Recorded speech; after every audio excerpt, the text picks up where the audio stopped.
on an all-new Dr. Phil. 3 years ago, her 15-year-old daughter was lured into the dark world of child sex trafficking and hasn't been seen since. You found 44 out of 45 cases. The one you haven't found yet is Kristen. She was one of 12 girls he kept in a house and sold for sex. He would tie you up, tape your mouth shut. I have bruises, scars. I called them my warrior tattoos. Let's do it. Have a good show, everybody. Here we go. This is a safe place to talk about hard things. Stand by. We'll count you down. Today is going to be a changing day in your life. 5, 4. Get ready to take care of you. Thank you.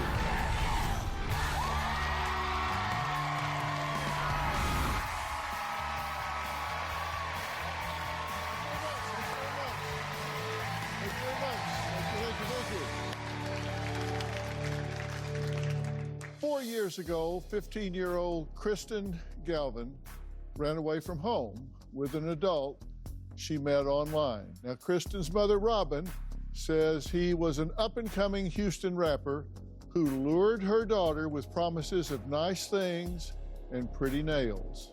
After a desperate 2-week search, police found her little girl on a Houston street notorious for prostitution. Now, this rapper and gang member had drawn her into a dark world of child sex trafficking where she was one of 12 girls he kept in a house and sold for sex. When Kristen turned 15, her behavior began to change. She began to skip classes. Her grades began to drop. She had been smoking the marijuana. In her high school, there was a paid recruiter. Arian Jackson is a local aspiring rapper here in the Houston community. He paid students that were on the campus to recruit Kristen and other girls. They would try to coerce their victims with bags and shoes and clothes and no more parents yelling at you, the lifestyle of the rich and famous. Kristen disappears for a week and a half. We believe that's when they sold her off to Arian Jackson. After 4 days, I went and tried to find Kristen myself. I knew her location. I went to the apartment she was at, beat on all the doors. She doesn't come out. I called the police. Then the next day, no more calls. I was logged out of all of her social media accounts. And that's when I realized she possibly could be being trafficked.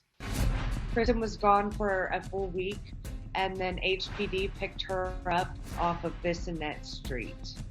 Bissonnette is a street here in Houston. That's where the prostitutes are. It is one of the worst and roughest parts of Houston. They asked me to meet them at Texas Children's Hospital. Kristen was wearing the shortest skirt I've ever seen in my life, a tube top, and she had $4,000 cash on her. She looked about 15 pounds lighter, very pale. She would just scream, "You don't know what they made me do." The light was gone from my daughter's eyes. Kristen was forced to sleep with 15 plus men a day for money. Kristen was rescued from the streets. But Robin's relief was really short-lived because on January 2nd, 2020, Kristen disappeared again. This time it wasn't 2 weeks. She's been missing for 3 years now. Robin says she's run out of leads, but she's still holding out for a miracle. I moved Kristen out of Houston. We took away her phone. Kristen was scared of the men who trafficked her. And Kristen told us, "I have to go. They're going to kill you all if I don't go." I was with Kristen every day for 2.5 months until we decided to let her have a phone back. She disappeared within the next 2 days. I immediately called police and I tried to have them issue an Amber Alert. I got denied. And that's when I began to scour the streets of Houston for my baby. I found Kristen on an escort website. The picture of Kristen was sexually provocative. We later got a tip from Kristen. This message said, "Hey mom, go find my baby. They made me have it in a porta potty. He's a little Hispanic baby." I forwarded it to FBI. 6 months later, I got a text saying that the infant did not match our DNA records. I've been searching for Kristen for 3 long years. It's every parent's worst nightmare and every child's worst nightmare. Every day I wake up and I'm almost in that same panic as the first day she went missing. We miss her. We miss her so much. Well, I'm so sorry that you're dealing with this. It doesn't get any easier day to day, does it? No, it doesn't, sir. And let me ask you, we've talked to so many young girls on this stage where I've said, you're talking to these people online, you don't know who they are. They're obviously trying to get you to come out, sneak out of the house, go out your window. And if and when you do, you don't know if they're going to be who they say they are. You don't know what their intentions are. Did you ever talk to Kristen about who she was talking to online? Did you see any red flags early on? Yes, I did. Kristen's, when she turned 15, her friends began to change. And she started skipping school and all of that. But, at that point, she hadn't met these traffickers. I believe this was just the grooming process. What was it that you think caused her to go from being one personality and one type of daughter and morph into a second one? What caused it? Gaslighting. Okay. You think somebody was in her ear? Yes. Really talking to her?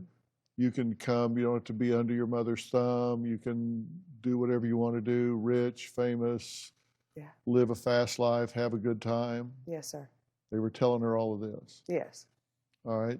Now, did she threaten to run away before she did? No. So you just woke up, she was gone. Yes. When you found her and she came home after 2 weeks, you found her on this street in Houston that's notorious for this. Did you find her or did the police find her? Houston Police Department picked her up. Okay. And called you? Yes. And when you went down there and picked her up, what was her attitude? She was crying. She was scared. It had been a week and a half since I had seen her. She had clearly lost weight. Her nails were this long. I don't know. And she was screaming, "You don't know what they made me do." And she had $4,000 cash on her. Wow. So was she glad you were there or was she afraid that you were there? Both. A little bit of both. At first, I think they train them that when they're found, you're to say this to the police or you're to say this about your family. I think they really groom them to when if they are found, that they have a story to tell police. Okay. And but she was grateful by the end of it. Okay. But she was also afraid. Yes, very afraid. Of what might happen. She still had this, I have to go. They're going to kill you all. They have pictures of us. She said that they had pictures of us, her brothers, and that she had to go or they were going to kill us all. Okay. So I'm glad you came and got me. Thank you. But I got to go back. Yeah. Because if I don't, they're going to kill everybody. Yes. And she was there for how long before she disappeared again? A month and a half. Do you think that was because she was afraid what they were going to do to you if she didn't? Or? Possibly, but this man right here, she was completely enamored with him, thought he loved her, as did all of his victims. Okay. Yeah. All right. When we come back, Robin says that she received a text from a stranger who claimed to know where to find Kristen. She'll tell us about that next.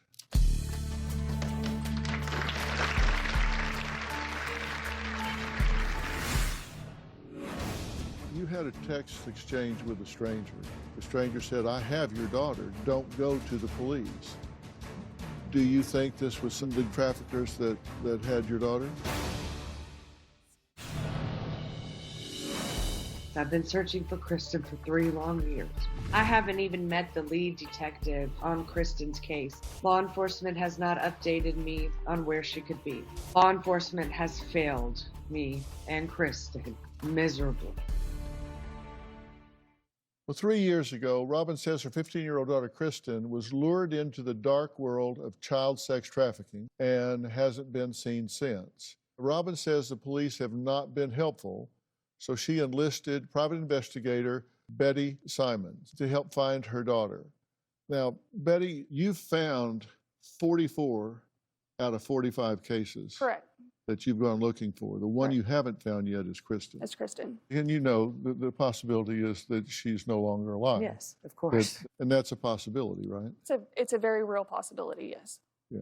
And you had a text exchange with a stranger, and you get a text that said, "Did you find your daughter?" You said, "Who is this?" The stranger said, "I have your daughter. Don't go to the police." You said, "Who is this? What's her name?" "I won't if you call me right now." And then this stranger said, "She won't know me, but I know your name." You said, "Do you have my daughter?" Stranger said, "Robin." "Yes." So this person knew your name, and do you think this was somebody in the group of traffickers that had your daughter? I'm not sure. I've gotten a lot of ransom messages, crazy people messages. I mean, you wouldn't believe the influx of messages that a missing person or a missing family gets. Yeah, the trolls are. Yes, they're very, absurd. they're disgusting. Yeah, there is a group of people that were involved in the taking of Kristen. Correct. And the one that has been convicted, and that person is Arian Dupree Jackson, and he's been convicted of trafficking of a minor with forced fraud and coercion, slavery and involuntary servitude, and he's been sentenced to 27 years in the federal penitentiary, and he had known associates. Correct. You are suspicious of the man that last saw her. Yeah. He's not a citizen. No, correct. He's not a citizen. I've spoken with him personally numerous times, spoken with this person face to face. He was willing to let me download his entire phone and do a forensic analysis on this phone. The issue that we ran into is that he actually put a forensic software on his phone. So that way, those particular dates that we know without a doubt from phone records that he had talked to Kristen, he forensically deleted those, including pictures, text messages, locations. So all of that was purposely deleted. Mm-hmm. And so we And yeah. this enterprise that she got caught up in, is this still ongoing in Houston? Absolutely. You take one trafficker off the street and they're going to be replaced with 5 to 10 more. It is an ongoing business, as you will, and these girls are the product that they're selling, and so it doesn't stop. It doesn't slow down. There's no break there. We've even seen in Texas where they made prostitution a felony, and that has not even slowed this industry down whatsoever. Yeah. And let me say to all of you here in the studio audience, you're in Los Angeles today, and I promise you, if you've driven here to the studio, if you've been down Sunset, Hollywood, Vine, any of these areas here, I promise you that in the last 24 hours, you've probably been within 50 yards of someone that's being trafficked.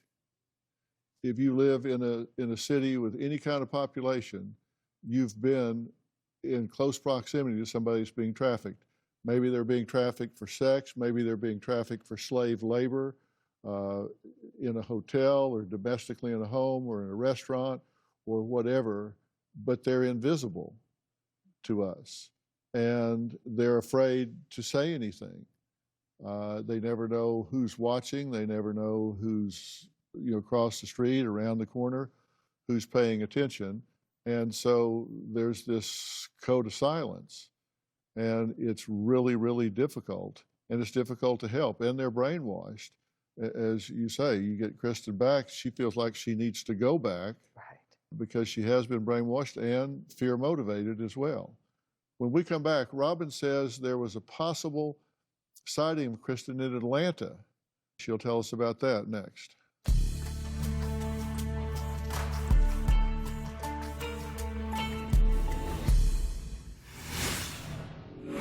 They literally sit here and say they want to go back. On average, a victim will actually go back to their trafficker 7 times. And that is because, they believe this trafficker is their boyfriend. Arian Jackson pled guilty for sex trafficking children with force, fraud, and coercion. That is one of the men who trafficked my daughter. I think he is a monster. He had no remorse in court. Jackson was laughing and licking his lips. He had some of his hoes show up to court, and his gang members show up to court, who all thought it was a joke. Arian Jackson received 27 years. This is just Jackson's worldly justice. God is the ultimate judge. According to court testimony, one of Kristen's sex traffickers, Arian Jackson, kept 12 girls and women in a house in Houston and trafficked them for sex, forcing them to earn $1,000 a day, using drugs, threats, and beatings to get them to comply. And if they came home without that, they would get serious consequences and sent back out until they got what they were intended to earn. Now, Robin was there the day the judge sentenced this gentleman to 27 years in prison. Now, we reached out to Houston law enforcement, but they declined to comment because Kristen's case is still open. Do you think he knows where she is? I believe he does. Arian is just the really the beginning of a massive underworld of trafficking. He's just the beginning. They all know each other, and they all have the gangs, and it's really a organized crime, underground crime. Yeah. But you say a year after she went missing, the DA found a picture of her on an escort site. This was Houston DA that sent me this picture. Okay. I went to Atlanta to look for her. Why? Because in each escort ad, they have one number, and several girls are all linked to one number. Mm-hmm. So we had found the other girls that were listed in the ad with Kristen, and once I got to Atlanta, I couldn't find them, so we called them instead. And in the end, they said they hadn't seen Kristen, and she wasn't there. Okay. Were some of those girls in Atlanta? Yes. Okay. So you thought maybe they'd moved her there? Yes, correct. To maybe make her less recognizable. Right. Too hot in Harris County, so right. Too many people looking for her. Yes. Okay. Do they move these girls around a lot? Yes. So what we will typically see is, if there's a girl in Houston, within a couple of days, we could find her in Florida. We could find her here in California. Oklahoma, we had a child that in 2 days we found in Oklahoma from Dallas. And so it is very common to see them move them around to these different hubs. So Houston is just one of many.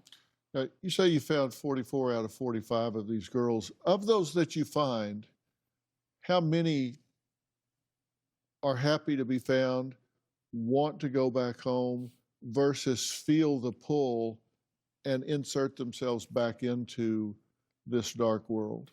So there is recidivism in this highly. On average, a victim will actually go back to their trafficker 7 times. And that is because, they believe this trafficker is their boyfriend, or they love them, and unfortunately what we see is a lot of the children, because we recover children, so a lot of these children don't have families. They are products of the system, and so they're in foster care or they're in these horrible group homes. We actually see traffickers sitting outside of one of the group homes right there in Houston, just waiting on these little girls. I've had some of these children. I mean, and when we say children, we're really talking 10. Really young girls that by the time I've had them here, they've been 15 or 16, and they literally sit here and say they want to go back. Right. Because that's where they feel at home, that's where they feel a sense of belonging. And they'll tell you, I get beaten, I get abused, I get starved. It's the only love they've ever known. It's not love, but it's what they believe is love. You were in foster care. Correct. Your sister was in foster Correct. care. And it's, you understand it. More than I wish I did, yeah. I understand it 100%. And so I know why they feel the way they do. When we come back, we're going to meet a woman who says that she was lured into sex trafficking when she was just a 10th grader. She's going to tell us how she escaped next.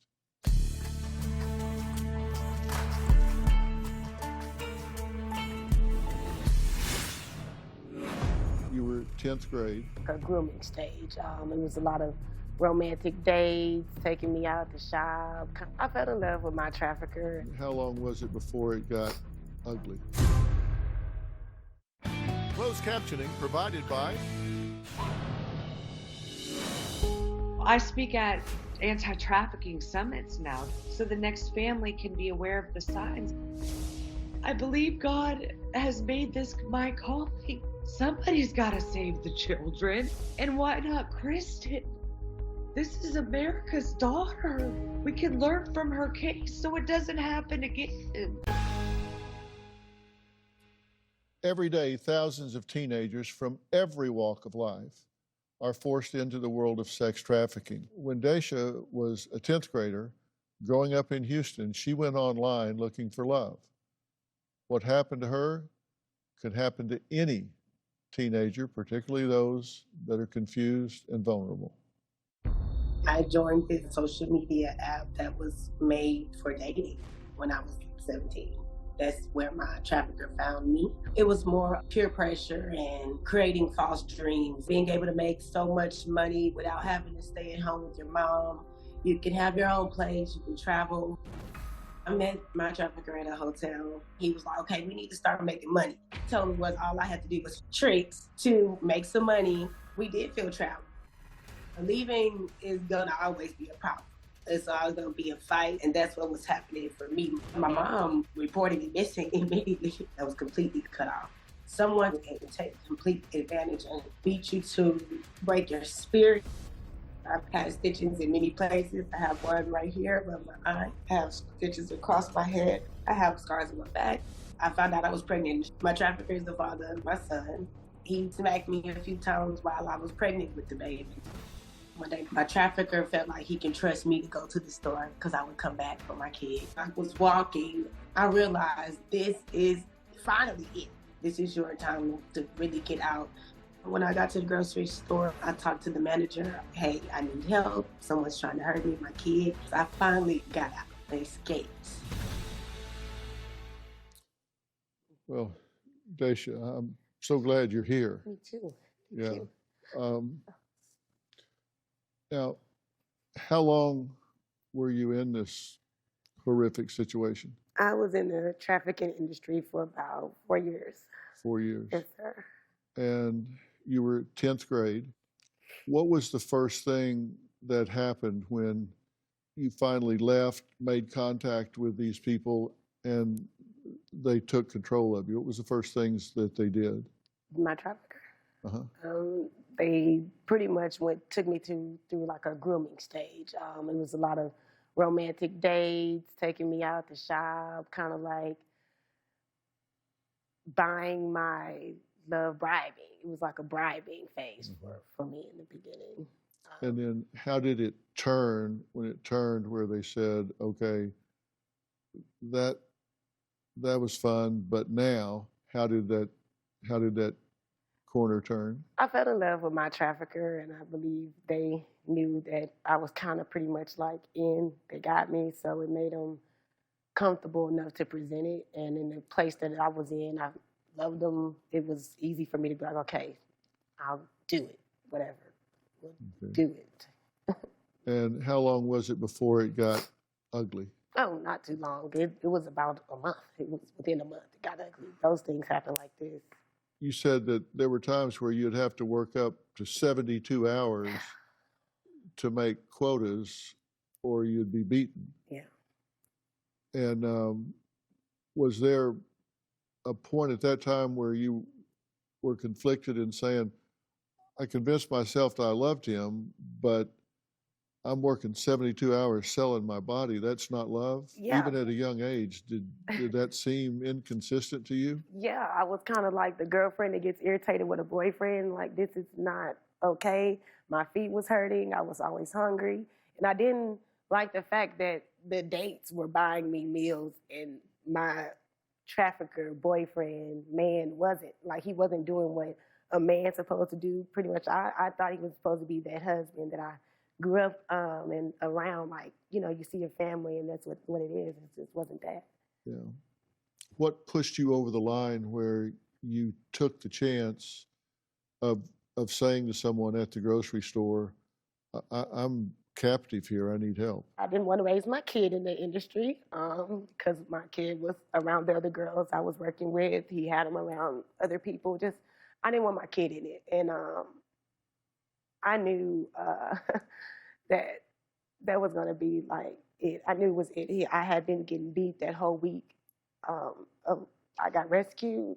Me and another young lady, we had gotten beaten that whole entire week. It was like a marathon of ass whoopings. And I went on and sacrificed. I took the risk,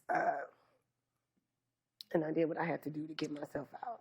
There were times that he would tie you up, tape your mouth shut, just every kind of abuse you can imagine. Yeah. Does that still impact you today? Of course. You never stop healing. There's things that trigger you, even in the normal world, that kind of bring up those old skeletons and those memories back. But I do a lot of just staying in tune with myself. I got a very cool spiritual teacher that helps me just tap back in and keep myself mentally balanced and know how to deal with those triggers and reminders and things. I have bruises that I look at, scars that remind me, but I call them my warrior tattoos. Yes. All right. Well, that's it's amazing that you've fought your way back and have your child. Daisha waited 7 years before some of her traffickers were finally arrested. We'll talk about that when we come back.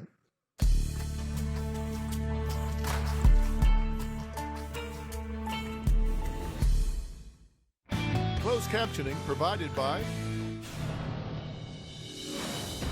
My trafficker did end up getting arrested for trafficking 3 girls, 2 minors, and another young lady. He's facing up to life in prison. But I believe mercy triumphs over judgment every time. I think life sentences doesn't give the person any opportunity to make change. Well, that is a magnanimous attitude. Daisha was just 17 years old when she was lured into sex trafficking by a man she met on a dating site. 4 years later, she made a run for her life. Now, it took a long time for some of these people to be brought to justice. Was that an important day for you? Yeah, it was. I got the call bright and early when the sun was rising, and it was during the holidays. It was almost Christmas. And I had been waiting for so long, not necessarily for them to just go to jail, but just for justice, just for them to go through their own consequences and karma, because they didn't just hurt me. It was other girls that were involved, other young ladies who had their own children that were in the industry with me that were going through something. And so I felt like what I had to do wasn't just for me. And if I didn't get it done with my business, my nonprofit, everybody's going to be looking at me like, you were in my shoes. Why aren't you doing anything about it? And there were times that there were 30 girls coming and going around your child, right? Yeah, so many, in and out. We hope, we pray that Robin's daughter, Kristen, is out there, that she's still alive, that she's in this dark world somehow, some way. And having been in that situation,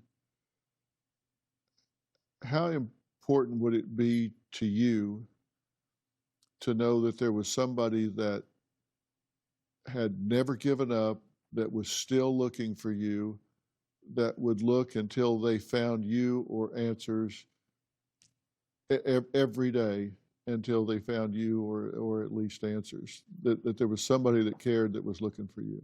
Good and a little bit fearful. My mom was like Robin.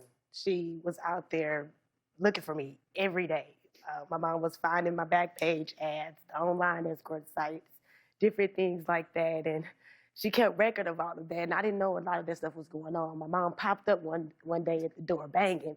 And me and the girls didn't let her in because we were scared that our trafficker was going to pull up right then and knock my mom off, like literally kill her.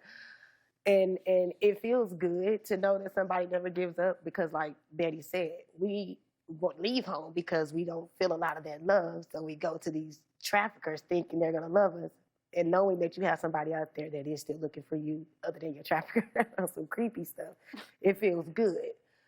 It is a little bit scary because sometimes it does put a hindrance on us. Me and my mom talked about it many times. Sometimes if she'll pop up or call, it would get me beat up because my trafficker had rules. No communication with family.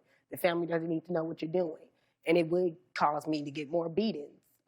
And so, but most of the time, overall, it was great to know that. Yeah. Yeah. And you're never going to stop looking. No. No, I will never stop looking. And even after I find her, I will never stop trying to save these children. You said that it takes 7 times. Correct. On average. On average. One recently that we recovered on Saturday. So this will be the 3rd time that we've recovered this child. And if it takes 7 times, then by God, it takes 7 times. And we will continue to go out there because we love her. And we're showing her we love her. And every time we're going to be there. Yeah. When we come back, we're going to meet 2 former athletes and survivors of sexual assault who have come together to fight against sexual assault and trafficking. They're going to tell us what they're doing now in joining in this battle. You'll recognize who we're talking about. I've talked to them before. We'll be right back.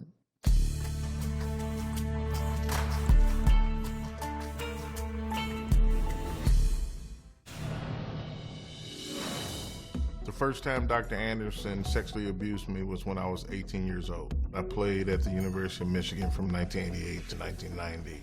I trusted everyone at the University of Michigan that was in authority. I want the University of Michigan to know that they will never shut me up and they will never shut me down. Trinae Gonzar is the sole reason that I gained courage to tell my story. She had known Larry Nassar longer than anyone else that had been victimized. And it was her victim impact statement that really turned the tide in his case. I choose to look you in the face and tell you that you hurt us. You hurt me. Larry, you did this to yourself, and you did this to us. Trinae is truly my hero. That was former University of Michigan football player John Vaughn talking about former gymnast Trinae Gonzar. Now, both are survivors of sexual assault at the hands of their team's doctors. Now, they're joining us virtually from Michigan to tell us about their new partnership. John, Trinae, it's good to talk to you again. Yeah. Thank you. Good to be here. So, John, what are you 2 up to? Wow. I think more than anything else, we're living in solidarity for sexual assault survivors of all kinds. The show is very personal to me today because even before I was at Michigan, I suffered sexual trafficking within my own hometown.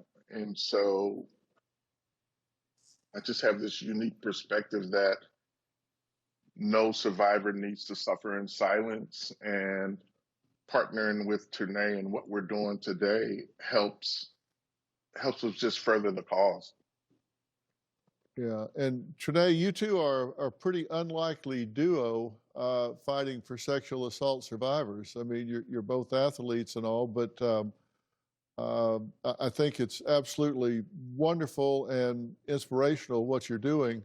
But how did the two of you connect and decide to do this? I know you've been very inspirational to John.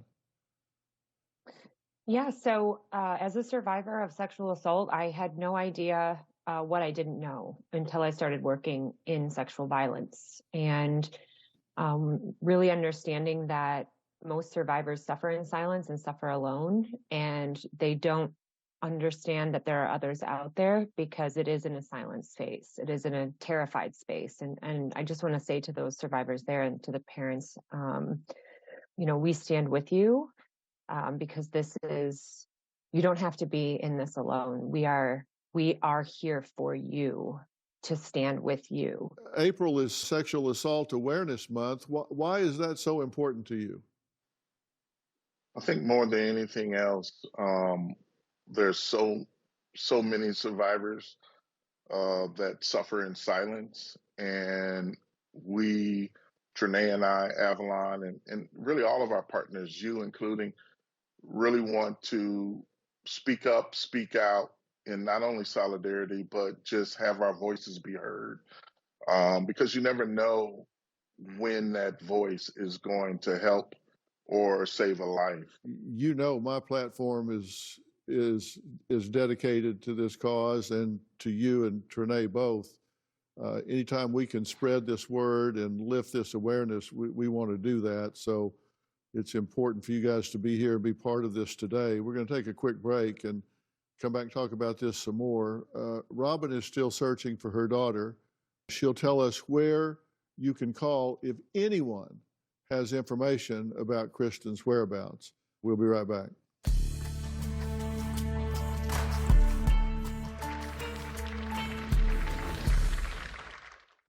Closed captioning provided by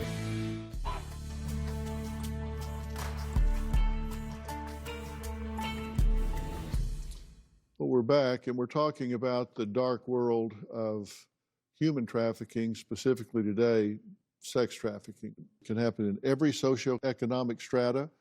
It doesn't matter whether you're white, black, along the coast, the middle of the United States, where you wouldn't think these things occur. It happens everywhere, in every situation and circumstance. Nobody is protected from this. Parents ask me sometimes, how much privacy do we give our children? How much privacy are they entitled to? When it comes to the internet and who they're talking to, zero. Yep. Absolute 100% zero. You should know who your kids are talking to, whatever you have to do that. And you need to talk to them about this. This is one of those shows where I always debate, and the network debates, is this one of those shows where we're talking about sex and trafficking and prostitution and drugs and all, and they say, should we put something on the front of the show, viewer discretion is advised? And I say, oh, hell no. You shouldn't say viewer discretion is advised. This should be, your children should watch this. Your young teens, do you not agree? This is something you should watch with your kids. This is not something you should protect them from. You should let them know this is out there. This is happening. We're out of time. I want to thank my guests today. If you or someone you know is in need of help, please contact the National Center for Missing and Exploited Children at missingkids.org, or you can call 1-800-843-5678. They have plenty of resources and plenty of support. We're going to have even more information about today's show on websites, drphil.com, for the resources that are involved with everyone here. We're going to have links to that, to all of our guests today, so you can see what's going on and what help you can get. We'll be discussing all this on my social platforms. You know where to find me. Don't forget to follow and subscribe to my podcast, Fill in the Blanks, or Robin's. I've Got a Secret with Robin McGraw. We talk in depth about just the kind of things we're talking about here today that really impact you and your family. You can check them out on Apple Podcast or wherever you listen to podcasts. Stay safe, stay aware. We'll see you next time. Thanks so much.